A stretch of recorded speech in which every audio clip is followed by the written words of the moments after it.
احنا في زمن فيه منتجات شعر بمئات ويمكن آلاف الجنيهات، بس رغم كل ده مشاكل الشعر لسه موجودة ويمكن أكتر. تساقط وتقصف وهيشان. زمان بقى، قبل كل الحاجات دي، الجدات كانوا بيعتمدوا على حاجات بسيطة، مكونات طبيعية من المطبخ، والنتيجة كانت أحسن من دلوقتي. شعر قوي وطويل ولامع وبدون أي كيماويات.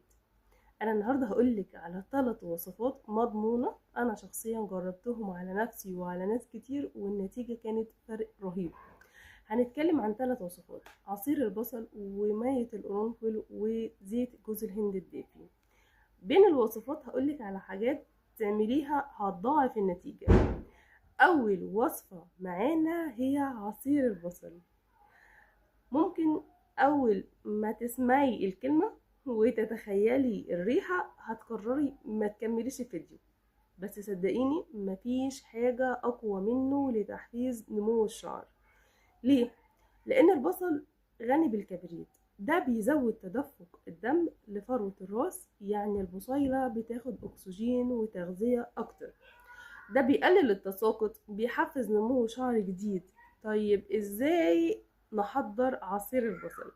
هتجيبي بصلة متوسطة، هتفرميها كويس وهتصفيها بمصفى أو شيش، وهتوزعي العصير على فروة الراس وتدلكي بأطراف صوابعك حوالي 5 دقايق، وتسيبيه من 20 ل30 دقيقة، وبعد كده هتغسليه بالشامبو. لو مش قادرة تتحملي الريحة، ضيفي نقطتين زيت لافندر أو شوية عصير ليمون. افتكري كويس ان النتائج بتبان مع الاستمرار.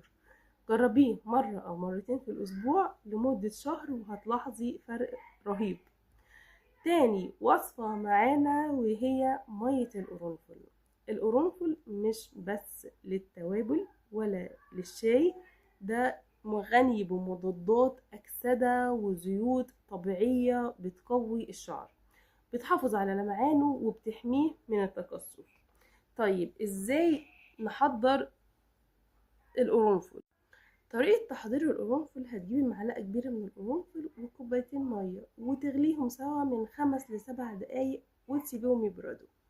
بعد ما تغسلي شعرك بالشامبو، هتستخدمي مية القرنفل كغسول نهائي من الجذور للأطراف. ممكن تحفظيه في التلاجة لحد أسبوع. مع الاستخدام المنتظم مرتين في الأسبوع هتلاحظي شعرك بقى أنعم وأقوى ولمعته طبيعية.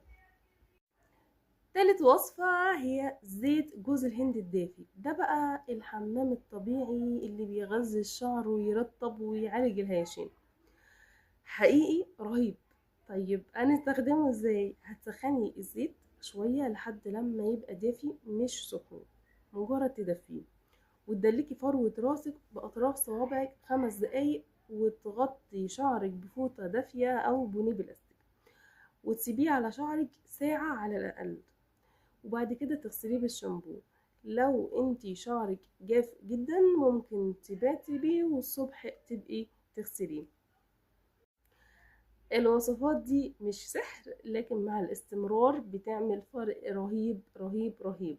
جربيهم مع شوية عادات صحية، زي انك تشربي مية كفاية، انك تاكلي اكل صحي فيه بروتين وخضار وفواكه، انك تقللي الحرارة على شعرك على قد ما تقدري.